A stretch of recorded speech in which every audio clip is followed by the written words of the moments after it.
La paix et la grâce de Dieu soient avec nous tous. Moi, béni le nom du Seigneur, dans l'opportunité, là avec vous, ce troisième dimanche du mois de juin, une chaleur, montée, dans un contexte difficile déjà, marqué par la pandémie qui fait que nous ne pouvons pas appeler en foule.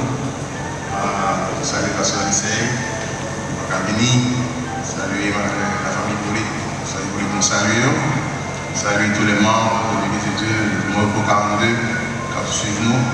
Nous saluons tous les internautes aussi, qui suivent ce service grâce à Facebook.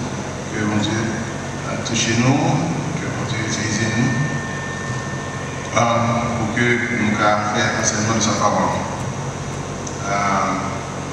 Nous allons faire un sermon traditionnel ce matin. Nous allons plutôt faire un enseignement et sur la cinquième béatitude. La cinquième béatitude, on est le sermon sur la montagne, qui fait un peu d'enseignement, un peu une déclaration, et c'est une déclaration que nous allons utiliser pour nous partager avec vous. C'est dans Matthieu 5, verset 7. Il est très court, donc il était facile à mémoriser si on l'avait mémorisé. Matthieu 5, verset 7, il dit: heureux les miséricordieux, car ils obtiendront miséricorde. Donc, son verset qui est très court. Mais c'est parce que le contenu qui dit qu'il va gagner contenu là-dedans, il va gagner substance, très substantielle. Parce que les paroles de Dieu ne doivent jamais être prises à la légère, car les paroles de Dieu sont très très profondes. Verset 58, il dit là-dedans: heureux les miséricordieux, car ils obtiendront miséricorde. On ne peut pas comprendre ce que c'est que miséricordieux. On parlait de la problématique de la souffrance de l'homme.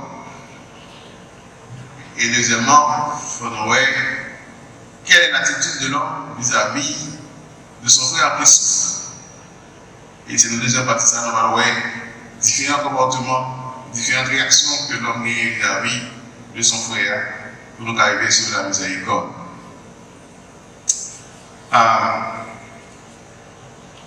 C'est le péché qui cause, d'où vient la souffrance. Donc Dieu va créer nous pour nous souffrir, c'est à cause du péché que nous souffrons.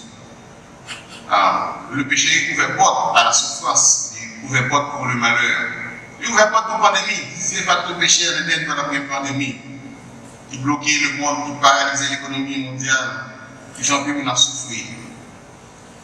La nature est révoltée contre nous. Le sol nous dure, famine, tremblement de terre, des morts sauvages, eh bien, il fait nous souffrir. Ça peut aussi utiliser l'homme pour faire souffrir son frère.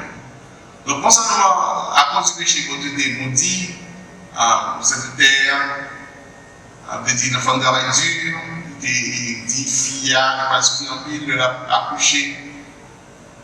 Mais Satan, à cause de cette porte ouverte que nous créons, cette brèche que nous créons dans l'Éden, Satan vient utiliser l'homme contre l'homme. Ou meilleur de mon expression qui dit homo homini lupus. L'homme est un loup pour l'homme. L'homme peut nous causer la souffrance, peut utiliser son frère pour le faire souffrir. Donc ça ne va pas servir seulement le posséder, les bouteilles, ça c'est une expression du mal. Mon café magie, c'est une expression du mal. Mais la souffrance aussi, c'est une expression du mal. Lorsqu'on a mangé le fatras, c'est une expression du mal. Lorsqu'on est malade, il n'y a pas de soin, c'est une expression du mal. La douleur encore, c'est une expression du mal. Donc, quelle est l'attitude? Quelles sont les réactions? Quels sont les types de réactions que l'homme a maintenant vis-à-vis de son frère qui souffre? C'est ça, nous allons expérimenter l'importance de la miséricorde. Le péché ouvre porte pour la souffrance.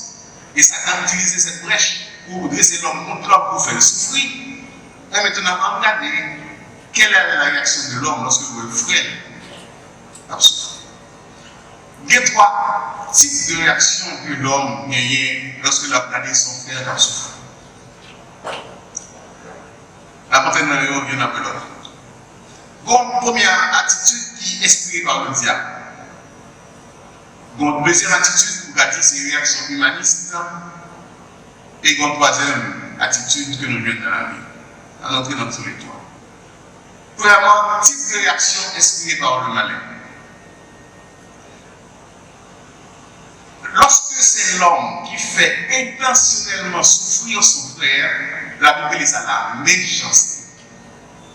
C'est une attitude inspirée par le malin, la méchanceté. Intentionnellement, c'est-à-dire que c'est réfléchir qui j'ai pour lui, mon frère, qui j'ai pour le faire frère souffrir. Ça, c'est le méchant. Lorsqu'on voit la parole du méchant, c'est monde comme ça. Son laboratoire pour produire de mauvais plans pour lui, pour le faire mentir contre le monde, pour l'attaquer pour l'autre. C'est la méchanceté. Donc, l'exemple dans la vie pratique, mais on a aussi un exemple. Si nous prenons Amon, par exemple, dans le livre d'Esther, où Amon devait détruire tous les juifs. Et ils font plan, imaginer un plan pour la faire voir, un décret pour détruire tous les juifs. Ça, c'est le méchant. Vous pouvez écouter à travers Internet pour regarder est-ce que nous pouvons servir de laboratoire pour nous fomenter des projets pour nous faire nous souffrir. Si ça en niveau, eh bien, ils sont en attitude de méchanceté et cette attitude vient directement du mal. Et bon Dieu, pas pour plaisir. Bon Dieu, raï, monde qui te cœur dans les laboratoires pour produire le mal, pour produire la souffrance, pour planifier la souffrance de leurs frères. Parce que mon cœur, c'est méchant, pour nous carton des bandits. Mon cap là, les armes sur mon dans cette semaine, ça va comme les gens qui mouillent. Les gens là, c'est la caillou, bandits aller, éclater tête, éclater tête, madame. Bandits. L'autorité qui a passé, et puis bandits pour faire ça sur eux. Mais qui ça? La haine, la méchanceté qui a fait, nous fait souvent. Brigands, voleurs, violeurs. Mon capable de faire violence sexuelle sur l'autre, kidnappeur, eh bien, voilà le résultat de la méchanceté. Lorsque l'homme qui décale dans un laboratoire pour faire mal contre son frère. Dans la même catégorie, ça, réaction inspirée par le mal, on vient aussi l'égoïsme. L'égoïsme, c'est une disposition dans un monde qui c'est seulement l'ouest, intérêt pas seulement, c'est lui-même, c'est principal que l'ouest, il n'est pas ouais l'autre là. Égoïsme poussé aussi à la méchanceté. L'homme égoïste pour arriver du même côté avec méchant pour faire du mal. Par exemple, dans la Bible de Saül était un égoïste. Le côté contre Goliath, il était peur parce que Goliath était un géant de 24-13, donc il était peur pour vivre. C'est David qui a affronté Goliath. Mais après victoire, Saül veut que gloire c'est pour lui. Et puisque le peuple a fait justice, il disait David qui tuait 10 000, Saül c'est lui qui tuait, eh bien, Calvin enflé d'orgueil, il dit que ça va éliminer. Parce qu'il a osé dire qu'il fait plus passer. Égoïste. L'égoïsme poussé de la méchanceté. Parce que Calvin, tout le monde, laboratoire, a imaginé comment on tuer David. Mes frères et sœurs, nous, comme ça, le Seigneur, il faut éviter que mon cœur qui est égoïste. Parce que si mon corps qui est égoïste, c'est peut-être ouais, pour détruire l'autre. Si nos foyers, monsieur, c'est peut-être seulement ouais. C'est bien être fort, ou toujours bien fait, bien manger, bien ceci, pas avec madame, voyez ça dans la scène. Madame, c'est une relation ou égoïste. Tout à fait, c'est serré, caché, et puis c'est pour seulement prendre un mari, pas du retour, c'est peut-être ouais, pour craser foyer. L'égoïsme pousse aussi à la méchanceté. Dans Matthieu 2, nous devons égoïste. Le Hérode nous demandait que l'autre roi qui fait, le roi des Juifs, qui ça fait? Égoïste possible de la méchanceté. Ils font un projet pour tuer tout petit monde qui fait, tout petit monde qui est au-dessous de 2 ans. C'est une attitude inspirée par le malin. Indifférence. Indifférence aussi. Absence d'émotion devant la souffrance de l'autre. L'homme est différent de la souffrance de l'autre. ou porter à Satan, porter à démon.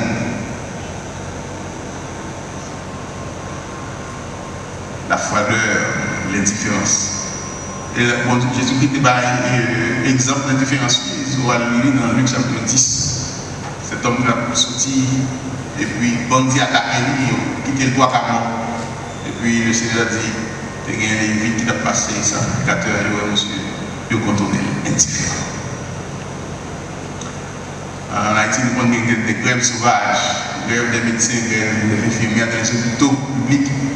Parce que nous avons des augmentations de travail, et puis on dit grève. Mais qui attitude se conforme qui unit avec un petit monde de pieds devant? Qui attitude se unit qui combat la baissance? Si on va faire une intervention là, qui attitude se fait accident? La parler de toute langue, toute moelle les soucis, la prendre de la vie. Qui attitude? Il y a 2 semaines, nous avons regardé l'attitude indifférente de policiers qui font des crépasses en bas chez nous, les gars ne peuvent pas respirer, bon la vie, indifférent, quitter le souffrir jusqu'à ce que la mort s'en suive. Et nous mettons pour cette vague violence, ça a été déclenché non seulement aux États-Unis, mais à travers le monde. Indifférent. Aux chrétiens, comme c'est Jésus-Christ, comme c'est mon Dieu, ou pas indifférent vis-à-vis de la souffrance de l'autre. Bon Dieu condamne toutes ces attitudes. Dieu condamne la méchanceté. Bon Dieu raillit le monde qui a un cœur dur. Bon Dieu raillit le monde qui a un cœur méchant. Bon Dieu condamne le monde qui est indifférent. Proverbe 8, verset 13 dit, la crainte de l'Éternel, c'est la haine du mal. L'arrogance et l'orgueil, la voix du mal et la bouche perverse. Voilà ce que je hais. Proverbe 6, verset 16. Il y a 6 choses que hait l'Éternel, et même 7 qu'il a en horreur. Les yeux hautains, la langue menteuse, les mains qui répandent le sang innocent, c'est la méchanceté. Le cœur qui médite les projets iniques, c'est la méchanceté. Les pieds qui se hâtent de courir au mal, c'est la méchanceté. Le faux témoin qui dit des mensonges, c'est encore une expression de la méchanceté. Et celui qui excite les querelles entre frères. Bon Dieu, raille mon qui a attitude ça. Mon qui a attitude de faire le mal, mentir pour faire mon souffrir, mépriser mon comme souffrir. Et vous devez faire que moi-même avec nous, pas dans la catégorie ça. Sinon l'église, nous pas en cœur méchant, en cœur égoïste, en cœur indifférent. Deuxième classe de réaction de l'homme vis-à-vis de la souffrance de l'autre, nous réalisons la réaction humaniste. C'est-à-dire humaniste, c'est un monde qui l'attitude d'un lui meilleure que la méchanceté. Attitude qui a venu de sa culture, de sa formation, de côté de la vie, l'éducation que nous recevons dans la société qui a fait que l'il y ait une certaine ouverture vis-à-vis de la souffrance. Il y a ça, pour dire empathie, de MPATHIE. On dit empathique, c'est un monde qui a une certaine sensibilité lorsque l'on a souffert. Dans la Bible, nous jouons des cas, souvent exemple, Exode chapitre 2. Lorsque la fille de Pharaon la bain dans le Nil, et puis nous avons un petit garçon dans un panier, et puis qu'elle fait mal pour lui, le petit garçon ça, le kangourou, petit bébé ça, qui est-ce qu'elle va l'être? Si on crocodile vit nous, petit bébé ça là, dévorer, eh bien, cette jeune fille, elle était en empathie. Quand elle touchait, il voit son héros, papa était mal, tout petit garçon héros, c'est tué. Mais pour ce petit garçon ça, dans l'état ça, il est en empathie. Il faut ouverture dans le cœur pour le battre chance. Donc, comme on dit empathie, c'est comme on dit capacité de ressentir une émotion lorsque l'on frère la souffrance. Il est mieux que l'indifférence, qui c'est l'absence de réaction, l'absence d'émotion vis-à-vis de la souffrance. La culture, l'éducation de recevoir, la société que la recevoir, a fait une certaine empathie vis-à-vis de l'autre. Ou je dans le cas aussi, par exemple, dans Jean chapitre 11, verset 9, ça c'est la sympathie.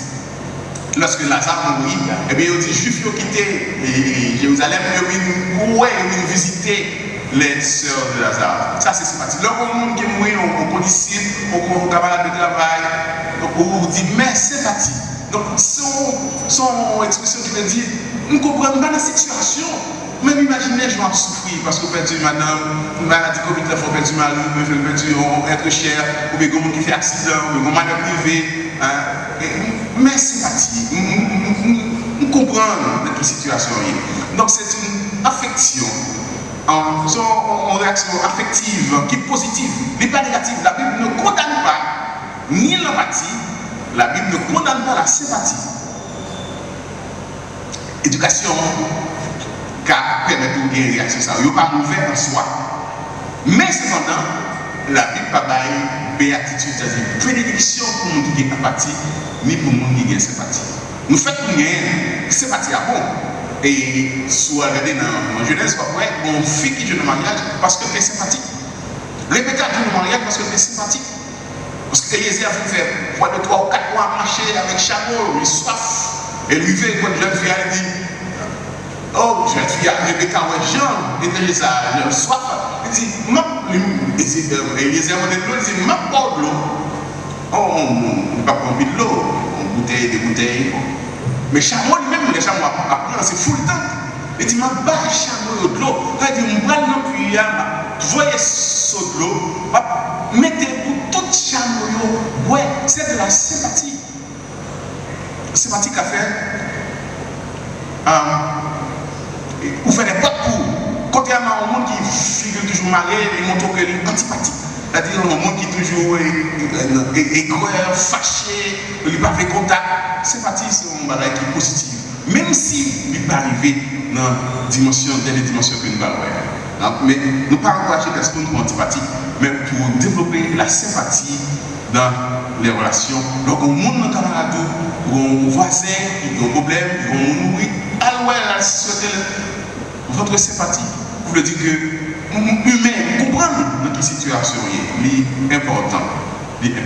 Donc, cette deuxième classe de réaction, c'est les réactions humanistes, pour dire l'empathie, une certaine ouverture, et la sympathie qui est encore plus affective, parce que la sympathie a fait que vous exprimez votre compréhension vis-à-vis de la souffrance de l'autre. La deuxième classe. On a une dernière classe. Réaction qui est inspirée par Dieu, réaction qui est biblique. Non, dernière classe, vous jouez la compassion et la miséricorde. Parce que c'est miséricorde, Jésus-Christ a parlé. Qu'est-ce que c'est la compassion? La compassion, l'aller au-delà de la sympathie. Parce que la sympathie a son parole, mais la compassion, c'est un sentiment qui fait aller agir pour calmer la souffrance de l'autre. Parce qu'on a un problème, on dit, ouvrons un SMS Bali, ouvrons un WhatsApp, ouvrons un billet, on dit, m'exprimer sympathie vis-à-vis de votre souffrance. C'est déjà un malade.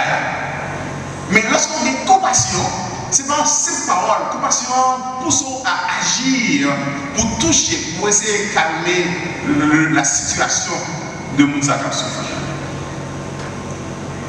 La compassion est définie comme le désir de mettre fin aux souffrances d'autrui et à cause qui a créé cette souffrance. Compatir, c'est souffrir avec, selon racine étymologique Moa. Et c'est une attitude que mon Dieu recommande. La compassion. Nous sommes sans toi. L'Éternel est miséricordieux et compatissant. C'est une attitude que nous joignons de mon Dieu. Mon Dieu compatissant. Mon Dieu qui a compassion pour nous. Dans pile texte dans la Bible, nous joignons Lamentation 3, verset 22. Les montagnes de l'Éternel ne sont pas épuisées. C'est compassion ne sont pas à leur terme. Psaume 103, l'Éternel est miséricordieux et compatissant, lent à la colère et riche en bonté. Il ne conteste pas sans cesse. Il ne garde pas sa colère à toujours. Il ne nous traite pas selon nos péchés. Il ne nous punit pas selon nos iniquités. Mais autant les cieux sont élevés au-dessus de la terre, autant sa bonté est grande pour ceux qui le craignent. Autant l'Orient est éloigné de l'Occident, autant il éloigne de nous nos transgressions. Comme un père a compassion de ses enfants, l'Éternel a compassion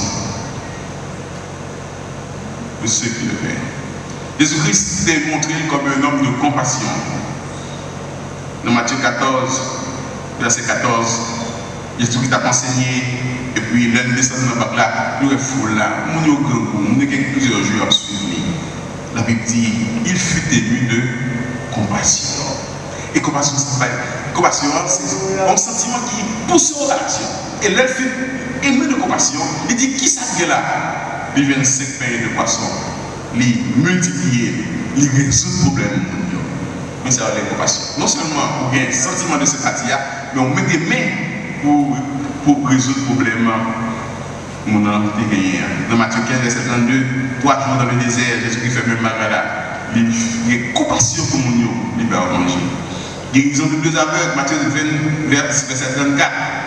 Mais après, Jésus, fils de David, aie pitié. La Bible dit Jésus fut ému de compassion. Et il touché. Il guérit. La femme de Naïn, d'après Luc, chapitre 7, verset 13. En fait, ça veut dire ils sont enterrés Marie déjà.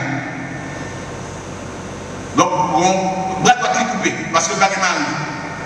Mais il n'est pas découragé parce que les grands petits garçons, les grands jeunes petits garçons, donc il connaît, petit garçon ça, donc pour le grandir, pour le marier, pour le petit.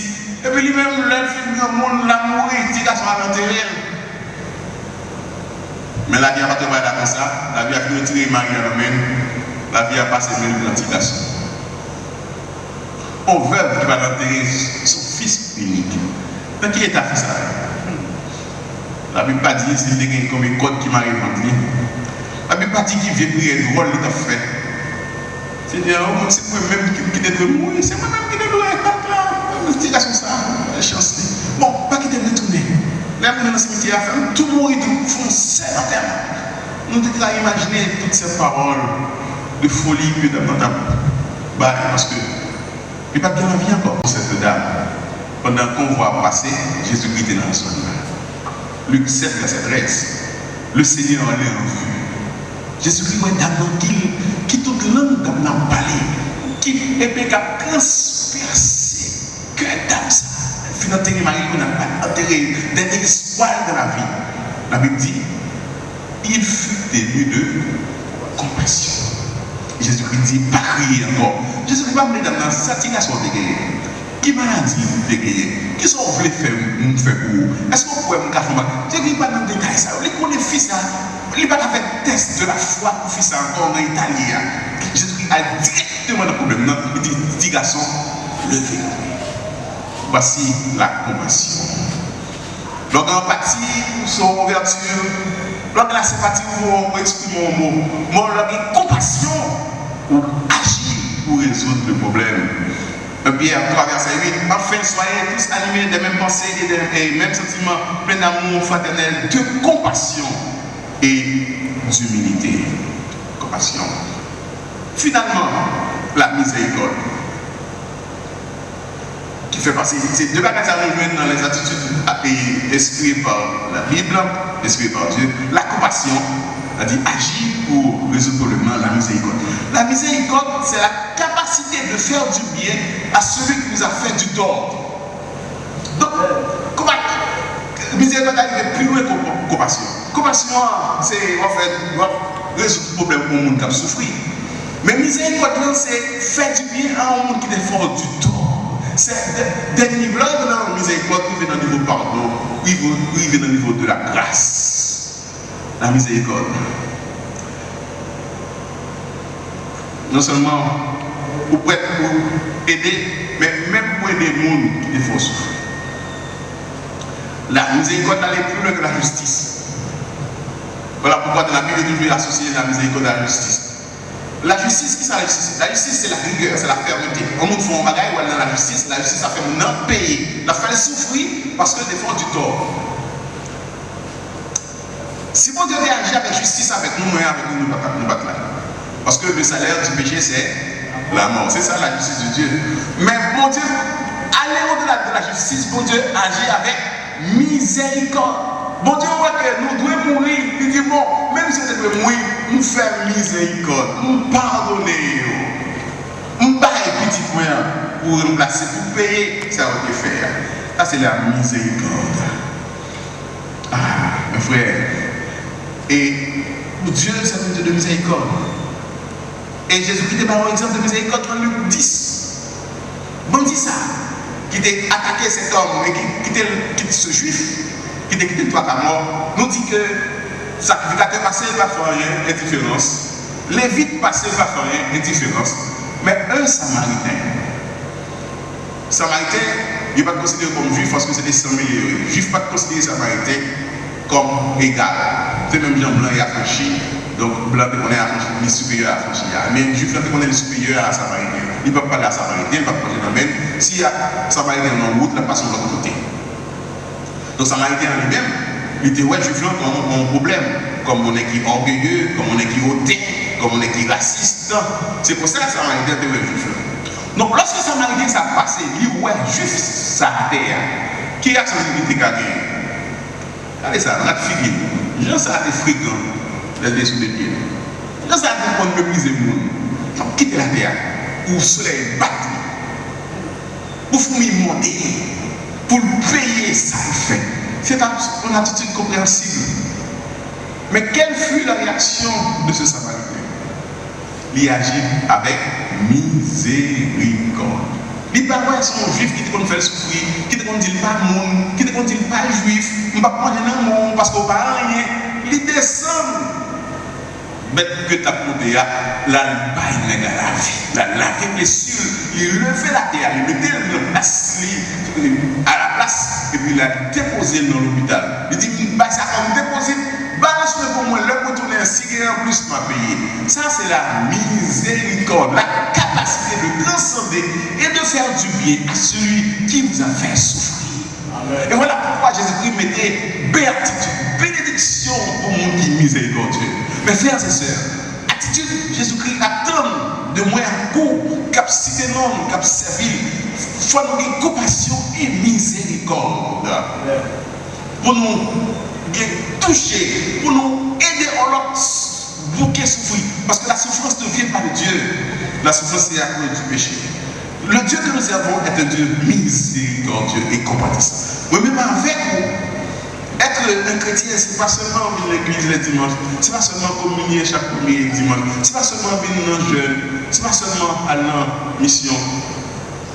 Mais moi j'attends que nous agissions avec compassion et miséricorde pour nous aider l'autre à souffrir, pour nous aider à sortir dans cette situation, pour nos cœurs sensibles. Parce que le nom miséricordieux, le nom compatissant, nous portons à mon Dieu. Parce que bon Dieu que nous avons servi, il est compatissant et miséricordieux. Mais le nous égoïste, le nous méchant, le nous indifférent, nous petits diables, nous portons à diable, nous faisons monde souffrir. Mais le nous compatissant et miséricordieux, nous portons à petit bon Dieu, nous portons à mon Dieu.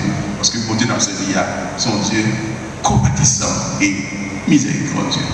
Que mon Dieu faut comprendre par ça. Que mon Dieu ouvre les yeux pour comprendre ça attend de nous-mêmes. Ce n'est pas seulement des rituels de l'église, mais une transformation du cœur. Pour cœur méchant que nous dégagnons dans le monde, pour cœur égoïste et indifférent que nous dégagnons, pour nos cœurs nouveaux, un cœur miséricordieux et compatissant. Que mon Dieu bénisse.